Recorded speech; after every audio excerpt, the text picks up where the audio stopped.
اور پاکستان کے اندر سے وہ پولیٹیکل طاقتیں جو ان کے لیے کام کر رہی تھیں، جو توڑ پھوڑ چاہتی تھی اس ملک میں، جو 1947 پہ مسلمانوں نے لاکھوں قربانیاں دے کے بنایا تھا، وہ ان کے ساتھ ملی ہوئی تھی. ان کے بیانات آپس میں ایک جیسے تھے. آپ اٹھا کے دیکھ لیں، تب بھی فوج کو برا بھلا کہا جا رہا تھا، تب بھی الزام مغربی پاکستان پر لگایا جا رہا تھا. اب کیا ہے؟ اب الزام پنجاب پہ لگایا جا رہا ہے کہ پنجاب کھا گیا، پنجاب نے ایکسپلائٹیشن کی. مجھے یہ بتائیے، کیا آج تک بلوچستان میں کوئی پنجابی وزیر اعلیٰ رہا؟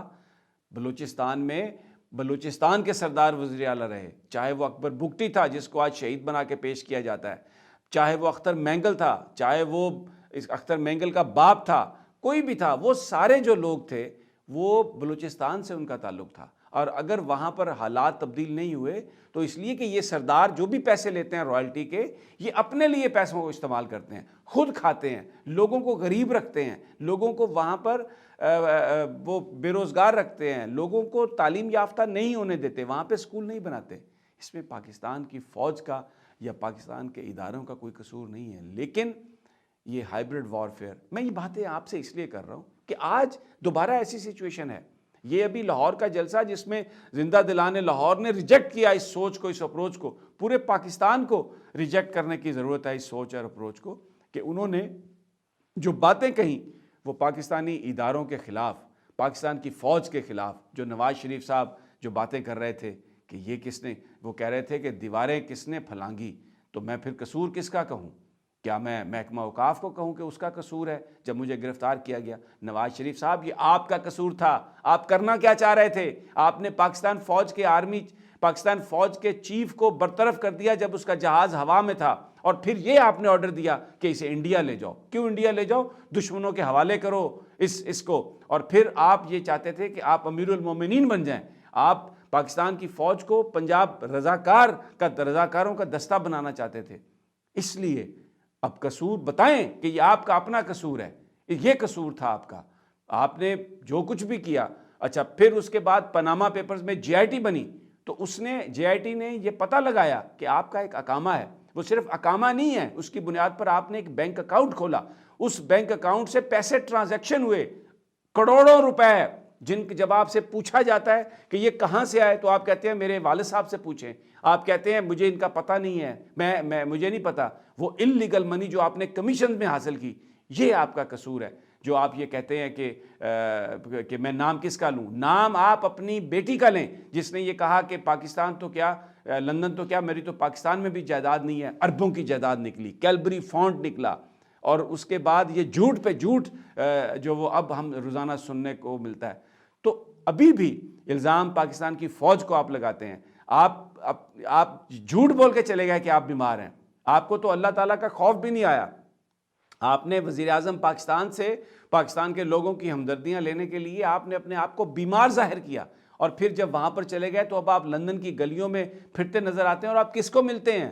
آپ کس کو ملتے ہیں؟ آپ اس کو وہ جو ہے افغانستان کے وہ لوگ جو پاکستان کے جو مخالف رہے، آپ ان کو ملتے ہیں. آپ افغان سابق صدر جو پاکستان کو ہمیشہ جو گالیاں نکالتے ہیں، ان سے آپ ملاقاتیں کرتے ہیں. آپ انڈین سے ملاقات کرتے ہیں، آپ سی آئی اے سے ملاقات کرتے ہیں. آپ کی جان بچانے کے لیے بل کلنٹن سعودی عرب کو خط لکھتے ہیں. یہ تو پاکستان، کیونکہ سعودی عرب ہمارا برادر ملک ہے، اور جب سعودی کنگ نے آپ کے لیے ریکویسٹ کی تو اس کے لیے پریزیڈنٹ مشرف نے ایک بڑی حیا کا مظاہرہ کیا، اور آپ کو ہم نے سعودی مہمانوں کے لیے، اپنے ان دوستوں کے لیے آپ کو رہا کر کے وہاں پر بھیجا. اور اب آپ کیا کر رہے ہیں؟ بتائیں نا آپ اپنا قصور، کہ آپ سعودی عرب کے پاکستان سے تعلقات خراب کرنے کے لیے کشمیر پر جو پاکستان نے سٹینس لیا، آپ اس پر پاکستان کے وزیر خارجہ کو برا بھلا کہہ رہے ہیں. آپ یہ تاثر دے رہے ہیں پوری دنیا میں کہ پاکستان نے غلطی کی ہے. لیکن دیکھیں، یہ میں چیزیں ساری اس لیے ڈسکس کی ہیں کہ آج بھی میں یہ آپ سے بھائیوں، دوستوں، بہنوں، میں یہ کہنا چاہ رہا ہوں، وہی حالات ہیں. فوج کو، پاکستان کی فوج کو آج بھی برا بھلا اسی طرح کہنے کی کوشش کی جا رہی ہے جس طرح سیپریشن آف ایسٹ پاکستان کے وقت کیا گیا تھا. اور اسی طرح ہمارے جو بچے ہیں اے پی ایس کے، دیکھیں آج اس کو بھی استعمال کیا جا رہا ہے. پی ٹی ایم کہاں سے بنی؟ ان کے ساتھ وہ جو شہید ہوئے بچے، ان کا ایک وکیل ہے، بہت سارے لوگ آپ کو مل جاتے ہیں، وہ ان کے ساتھ ہے. پی ٹی ایم کیا بات چلا رہی ہے؟ یعنی یہ کوئی نعرہ ہے کہ یہ جو دہشت گردی ہے اس کے پیچھے وردی ہے. آپ پاکستان کی اس فوج کو جو اپنا خون بہا رہی ہے تاکہ پاکستان کے لوگ آرام سکون سے سو سکیں, تاکہ یہاں کی سرحدوں کی حفاظت کی جا سکے, تاکہ جو ہمارا یہ جو نظریاتی ملک ہے دو قومی نظریے کی بنیاد پر جو بنا وہ محفوظ رہ سکے.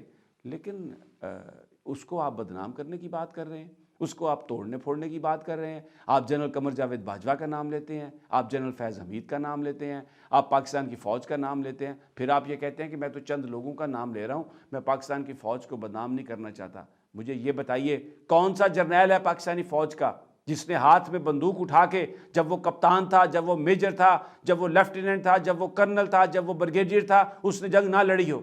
جن لوگوں نے پاکستان کے لیے اپنا خون بہایا, جو لوگ پاکستان کے لیے لڑتے رہے, آج آپ منافقانہ انداز استعمال کرتے ہوئے ان کے خلاف یہ باتیں کر رہے ہیں, جبکہ آپ کی اپنی اولاد لندن میں بیٹھی ہوئی ہے. آپ نے اپنا سارا سرمایہ لندن اور دبئی میں رکھا ہے, اور یہاں پر آپ غریبوں کے بچوں کو کہتے ہیں کہ آؤ لڑو مرو اور پاکستان کو برباد کر دو. ایسا نہیں ہوگا. لیکن یہ باتیں آپ سے کرنا بہت ضروری ہیں, آپ کو یاد دلانا یہ بہت ضروری ہے. بی ویئر, ہوشیار رہیے, آپ اپنی آنکھیں کھولیں. آپ ہمیں ان طاقتوں کو شکست دینی ہے. پاکستان کے ادارے انہیں ہم نے مضبوط بنانا ہے. اس میں کوئی شک نہیں کہ بیچ میں بہت ساری انوملیز ہو سکتی ہیں, بیچ میں بہت ساری غلطیاں ہو سکتی ہیں. ظاہر ہے سسٹم پرفیکٹ نہیں ہے جس کی وجہ سے بہت سارے لوگ سفر کر رہے ہیں. لیکن ان کو مورد الزام ٹھہرا کے ان کی طاقت کو ختم کرنا بجائے اس کے کہ آپ ان کو درست کریں اور پھر یہ کہیں کہ یہ میں درست کر, یعنی آپ درستگی کرنے کے نام پر آپ ان کا کلا کما کر دیں, آپ ان کے ہاتھ پاؤں کاٹ دیں, آپ ان کو دشمن کے سامنے بے بس کر دیں. پاکستان کی قوم یہ نہیں ہونے دے گی. دوستو ساتھیو, اجازت دیجئے, انشاءاللہ پاکستان زندہ رہے گا, پاکستان ثابت رہے گا, پاکستان موجود رہے گا, کیونکہ پاکستان کی قوم ایک بڑی غیور قوم ہے. اور آج 16 دسمبر جو ہے یہ یوم عہد تجدید ہے کہ اس ملک کی حفاظت کے لیے ہم اپنی جان بھی قربان کریں گے اور اپنے اداروں کو بھی مضبوط بنائیں گے. اجازت دیجیے, اللہ نگہبان.